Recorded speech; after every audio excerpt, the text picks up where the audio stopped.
আসসালামু আলাইকুম রহমতুল্লাহি ওবরকাতুহ। আওয়ামী লীগকে স্বৈরাচার হওয়া এবং তাদেরকে ফ্যাসিস্ট হিসাবে বাংলাদেশে সহযোগিতা করার জন্য বিএনপি বড় ধরনের ভূমিকা পালন করেছে। অর্থাৎ আমরা বলতে পারি যে বিএনপি হচ্ছে আওয়ামী লীগের দালাল এবং বিএনপি হচ্ছে আওয়ামী লীগের দোসর। কারণ এই বিএনপির মাধ্যমে গত 15 থেকে 16 বছর আওয়ামী লীগ এরকম ফ্যাসিস্ট এবং জালিম সরকারে পরিণত হয়েছে। কথাটি শুনতে অনেকটা অবাক লাগলেও আসলে এটি সত্য।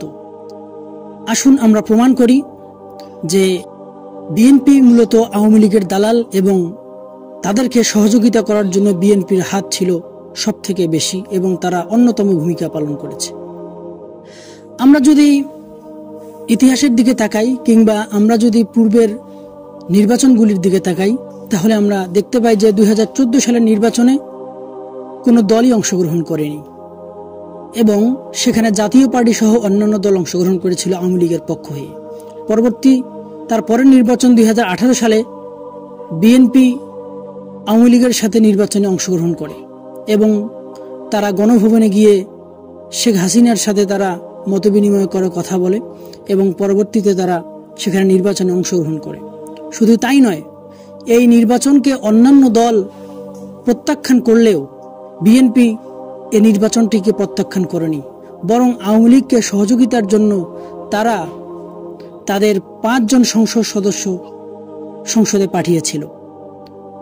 অবাক করার মতো বিষয়, এই সংসদ সদস্যরা 2022 সালের 10ই ডিসেম্বর পর্যন্ত পার্লামেন্টে ছিল এবং 10ই ডিসেম্বর তারা পার্লামেন্ট ত্যাগ করে। এখানে তারা সব থেকে বড় ভূমিকা পালন করেছে আওয়ামী লীগকে বৈধতা দেওয়ার ক্ষেত্রে। শুধু তাই নয়, স্থানীয় যতগুলি নির্বাচন রয়েছে প্রত্যেকটি নির্বাচনে এরা অংশগ্রহণ করেছে। আমরা জানি যে শাহাদাত সাহেব চট্টগ্রামে যিনি মেয়র হলেন তিনিও এই আওয়ামী লীগের আমলেই তিনি অংশগ্রহণ করেছিলেন এবং চট্টগ্রামে তিনি মেয়র হিসেবে তিনি নির্বাচিত হয়েছেন হাইকোর্ট থেকে রায়ের মাধ্যমে। শুধু তাই নয়, ঢাকাতে ইশরাক সাহেব মেয়র হওয়ার জন্য উঠে পড়ে লেগেছেন।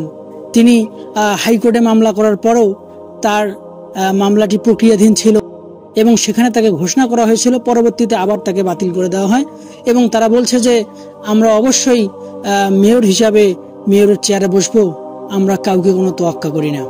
সুতরাং সেই নির্বাচনে তারাই কিন্তু আওয়ামী লীগকে বৈধতা দিয়েছিল, স্থানীয় প্রত্যেকটি নির্বাচনে এরা অংশগ্রহণ করেছিল।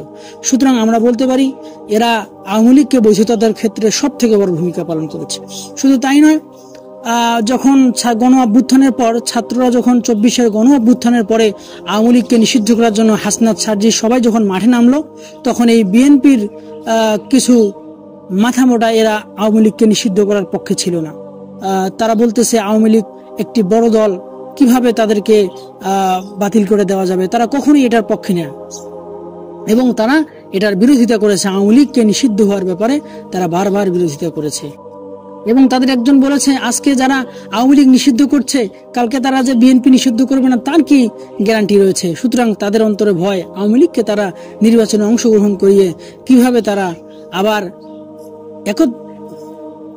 কিভাবে তারা স্বৈরাচার হয়ে দেশ ও মানুষের জনগণকে কিভাবে নির্যাতন, শোষণ, জুলুম করতে পারে সেই পদ্ধতি তারা অবলম্বন করছে। আপনারা সকলে জানেন যে ইলিয়াস সাহেব তার একটি গুরুত্বপূর্ণ ভিডিওতে সালাউদ্দিন সাহেব সম্পর্কে গুরুত্বপূর্ণ মন্তব্য করেছিলেন যে তিনি রয়ের এজেন্ট, তিনি ভারতের দালাল। এ কথাগুলি আসলেই চূড়ান্ত সত্য কথা। আমরা যদি ইলিয়াস সাহেবের লাইভটি দেখি তাহলে আমরা স্পষ্ট বুঝতে পারবো যে সালাউদ্দিন সাহেব ভারতের দালাল এবং তিনি ভারতীয় স্টাইলে কথা বলেন। বাংলাদেশকে কিভাবে আবার ভারতের গোলামে পরিণত করা যায় সেই চিন্তায় তারা ব্যস্ত হয়ে পড়েছে। এজন্য আমরা বলতে চাই যে অবশ্যই এই বিএনপি আওয়ামী লীগের দালাল এবং বর্তমানেও অনেক বিএনপির নেতাকর্মী আওয়ামী লীগের বড় বড় যারা স্বৈরাচারী ভূমিকায় ছিল তাদের টাকা খেয়ে তাদেরকে সেফটি দিচ্ছে, তাদেরকে নিরাপত্তা দিচ্ছে, তাদেরকে সব ধরনের প্রোটোকল দিয়ে তারা আগলে রাখছে তাদের বুকে। এটা অবশ্যই দালাল হওয়ার জন্য সব থেকে বড় দৃষ্টান্ত এবং উদাহরণ। আসসালামু আলাইকুম রহমতুল্লাহি ওয়া বারাকাতুহু।